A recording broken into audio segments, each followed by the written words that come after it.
You know, eating disorders are very complicated and the underlying causes are often unknown. The disorder most commonly appears during adolescence or young adulthood, and for many people, it becomes this ongoing battle. Catherine Calloway tells us about eating disorders and how they might be treated. A 25-year struggle with food is why Lisbeth Rhine is on a crusade to help others. When I was 15, I developed a combination of anorexia and bulimia.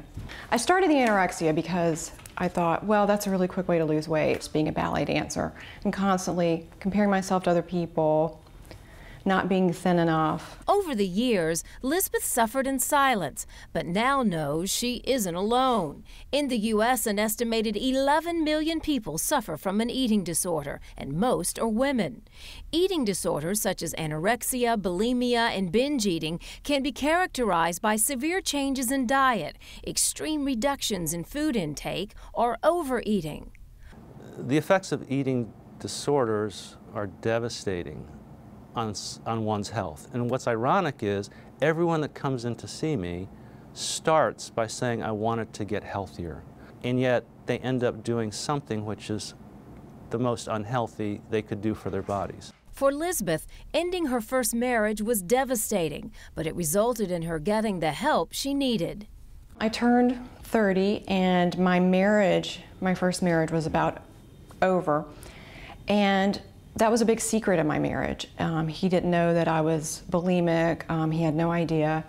And so that sort of ended, and I just decided, you know, gosh, I'm sick of hating myself. I'm sick of throwing up all the time. And so that really preempted me to get help. The cause of eating disorders is complex and multi-determined. So the treatment of eating disorders has to be individualized.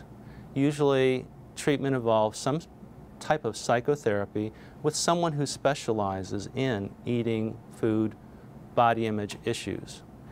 It also is helpful to work with a dietitian or nutritionist, also a physician who knows eating disorders and can be part of the team. Sometimes medication can be helpful. Go get it. The battle to get healthy can take a long time, and it's never ending. I feel great now. Sometimes the urge may come up, but it's not really hard for me to sort of get it back into place. Once you've overcome something like that, it's always part of you, and you just have to be willing to say, stop. I'm never going to be 100%, but no one really is anyway. For CNN, I'm Catherine Calloway. Boy. It is important to recognize and treat an eating disorder, and the earlier it's treated, the less likely you're going to have health complications, such as heart conditions, kidney failure, things like that. If you want to find out more about eating disorders, there's a great tool out there. It's the website nationaleatingdisorders.org.